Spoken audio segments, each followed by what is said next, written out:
Welcome to KK English media viewers. இன்றைக்கி class conversation practice class number 7.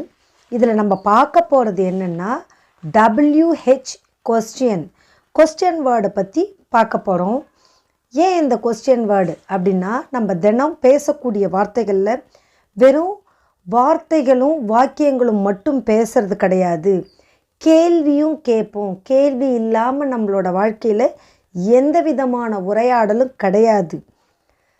அப்படி கேள்வி கேட்குற அந்த வார்த்தைகள் WH கொஸ்டின் எல்லாமே WHல தான் ஆரம்பிக்கும். இந்த வார்த்தைகள் நம்மளோட தினப்படி வாழ்க்கையில் பயன்படுது. அது என்னென்ன, எப்பப்போ யூஸ் பண்ணுறோம், அதுக்கான தமிழ் அர்த்தம் என்ன, எப்படி யூஸ் பண்ண போகிறோம் அப்படின்றத நம்ம விளக்கமாக இந்த கிளாஸில் பார்க்க போகிறோம். இந்த வீடியோவை ஸ்கிப் பண்ணாமல் முழுசாக பாருங்கள். அப்படியே இந்த சேனலை சப்ஸ்கிரைப் பண்ணிவிட்டு பெல் பட்டனை ஆனில் வைங்க. உங்களுக்கு நான் போடுற வீடியோ அப்பப்போ உங்களோட நோட்டிஃபிகேஷனில் வரும், நீங்கள் பாருங்கள். இங்கிலீஷில் நல்லா நம்ம பேசணும் அப்படின்ற மோட்டிவில் இருந்தீங்கன்னா கண்டிப்பாக ஒரு வீடியோவை கூட மிஸ் பண்ணாதீங்க. எல்லா வீடியோவும் பாருங்கள். என்னோடய சேனலில் நான் போட்டிருக்க இந்த கான்வர்சேஷன் ப்ராக்டிஸ் 6 கிளாஸ் வரலும் இருக்குது, போய் செக் பண்ணிவிட்டு பாருங்கள். நிறைய சொல்லி கொடுத்துருக்கேன். ஒரு நாளைக்கு 25 வார்த்தைன்னா கிட்டத்தட்ட 100-150 வார்த்தைகளுக்கான தமிழ் அர்த்தங்கள், எந்த சுச்சுவேஷனில் பேசணும் அப்படின்ட்டு எல்லாமே இருக்குது. இந்த சேனல் நீங்கள் புதுசாக பார்க்குறீங்கன்னா கண்டிப்பாக சப்ஸ்கிரைப் பண்ணிவிட்டு பாருங்கள். இப்போ கிளாஸ்க்குள்ளே போயிடலாம். WH question words. வாட் அப்படின்னா தமிழில் என்ன அப்படின்னு அர்த்தம். இதோட ஃபங்க்ஷன் எப்போனா specific things, object or reason. ஒரு குறிப்பிட்டதை பற்றி தெரிஞ்சுக்கிறதுக்காகவும் காரணத்தை தெரிஞ்சுக்கிறதுக்காகவும் நம்ம அந்த சுச்சுவேஷனில் வாட்டுன்ற வார்த்தையை யூஸ் பண்ணுவோம். எப்படின்னா, what is your name, what do you do, நீ என்ன செய்கிற. அதாவது வாட் இஸ் யுவர் நேம்னா உன் பேர் என்ன தெரிஞ்சுக்கிறதுக்காக ஸ்பெசிஃபிக்காக. அதே மாதிரி வாட் டு யூ டூ, நீ என்ன செய்கிற. Reason, what did you say, நீ என்ன சொன்ன அப்படின்னு நம்ம கேட்கும்போது என்ன பண்ணுற, என்ன செய்த, இந்த மாதிரி விஷயங்களில் நம்ம பிறர்கிட்ட கேள்வி கேட்கும்போது வாட் யூஸ் பண்ணணும். செகண்ட், when, எப்பொழுது. இதோட ஃபங்க்ஷன் எப்படின்னா டைம், அக்கேஷன் அண்டு மொமெண்ட். இந்த மாதிரியான சூழ்நிலையில் நேரத்தை கேட்குறது, ஒரு விஷயம், தருணம், என்ன தருணம் இல்லை விழா, இதெல்லாம் தெரிஞ்சுக்கிறதுக்காக நம்ம கேட்குற கேள்வி. இதுக்கான எக்ஸாம்பிள் என்னென்னா, when did he leave, எப்பொழுது அவர் புறப்பட்டார். when will you come here, எப்போ நீ இங்கே வருவ. when do you take your breakfast, நீ எப்போ உன்னுடைய காலை உணவை சாப்பிடுவாய்.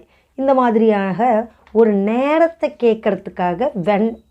அக்கேஷன் அதாவது நேரம், எப்பொழுதுன்னு குறிப்பிட்டு நம்ம சொல்லும்போது whenன்ற வேர்டு யூஸ் பண்ணி கொஸ்டின் கேட்கணும்.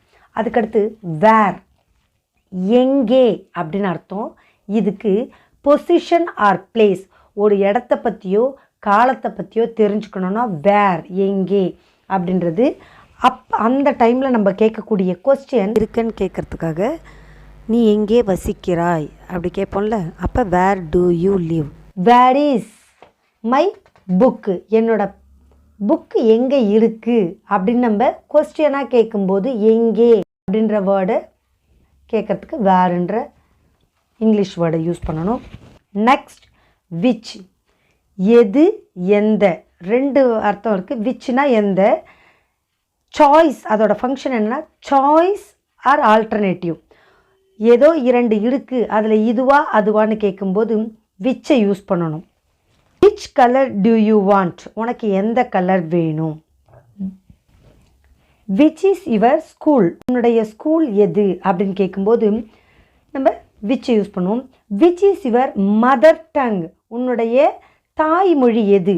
இது விச்சுக்கானது. விச்சுனா எது, ஏதோ 2 எதுன்னு நம்ம கரெக்டாக கேட்கணுன்னா விச்சை யூஸ் பண்ணி கொஸ்டின் கேட்கணும். நெக்ஸ்ட் ஒன், ஹூ, ஹூனா யார், இதோட ஃபங்க்ஷன் என்னென்னா பர்சனை குறிக்கும். யார் அப்படின்ற கேள்வியை கேட்கும்போது நம்ம ஹூன்ற வேர்டை யூஸ் பண்ணணும். ஹூ இஸ் தேர், அங்கே யார் அப்படின்னு ஒரு கேள்வி கேட்க போகிறோம். அங்கே யார் இருக்கிறது அப்படின்னா ஹூ இஸ் தேர். அதுக்கடுத்து ஹூ ஓப்பன் த டோர், கதவை யார் திறந்தது. அப்போ யார் அப்படின்ற வார்த்தைக்கு ஹூ அப்படின்ற கொஸ்டின் வேர்ட் யூஸ் பண்ணணும். ஹூம் அப்படின்னா யாரை. இது எந்த இடத்துல ஃபங்க்ஷன் ஆகுது அப்படின்னா person. Whom should I ask, நான் யாரை கேட்கணும். ஹூம் டு யூ கிவ் மணி, யார் பணம் கொடுத்தது. இந்த மாதிரி கேட்கும்போது ஹூம் அப்படின்ற வேர்டை யூஸ் பண்ணி கொஸ்டினாக கேட்கணும். நெக்ஸ்ட் ஒன் ஹூஸ், யாருடையது அப்படின்னு அர்த்தம். ஏதோ ஒன்று நமக்கு யாருதுன்னு தெரிஞ்சுக்கணுன்னா அந்த சூழ்நிலையில் ஹூஸ் சொல்லி கேட்கணும். ஹூஸ் திஸ் புக்கு, யாருடையது இந்த புத்தகம் அப்படின்னு அர்த்தம். ஹூஸ் ஆர் தீஸ் கீஸ், இந்த சாவி யாருடையது. ஏதோ ஒரு பொருள் யாருதுன்னு கேட்கணும் அப்படின்னு நினச்சா ஹூஸ் அப்படின்ற வார்த்தையை யூஸ் பண்ணி கொஸ்டின் கேட்கணும். நெக்ஸ்ட் ஒன் ஒய், ஏன் அப்படின்ற கேள்வி.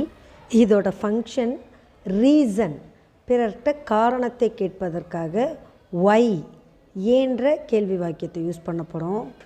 Why are you late அப்படின்னு கேட்டால் நீ ஏன் லேட்டாக வந்த. Why did you go to there, நீ ஏன் அங்கே போன, நீ ஏன் இதை மாதிரி செய்த. ஏன் அப்படின்ற கேள்வியை கேட்கும்போது why அப்படின்ற கொஸ்டின் வேர்டை யூஸ் பண்ணணும். அதுக்கடுத்த வேர்டு ஹவு, எப்படி அப்படின்றது. இதோட ஃபங்க்ஷன் வே, மேனர், ஃப்ரம். அதாவது இது எந்த இடத்துல யூஸ் ஆகும் அப்படின்னா நமக்கு ஒரு விஷயம் தெரியல, அடுத்தவங்க கிட்ட எப்படி இது நடக்கும், எப்படி. ஹவு டஸ் திஸ் ஒர்க், இது எப்படி வேலை செய்யும். ஹவ் இஸ் யுவர் ஃபாதர், உன்னுடைய அப்பா எப்படி இருக்கிறார். ஹவ் வாஸ் யுவர் ஜேர்னி, உன்னுடைய பயணம் எப்படி இருந்தது அப்படின்ட்டு ஒரு விஷயத்தை தகவலை நம்ம தெரிஞ்சுக்கணும் அப்படின்னும் போது எப்படி, அதுக்காக அந்த சமயத்தில் இந்த கொஸ்டின் வேர்டை யூஸ் பண்ணணும். எப்படி அப்படின்றது. இந்த மாதிரி WH கொஸ்டினை நம்ம தெரிஞ்சுக்கணும். நம்ம கேட்கக்கூடிய கேள்விகளில் நிறைய WH கொஸ்டினை தான் யூஸ் பண்ணுறோம்.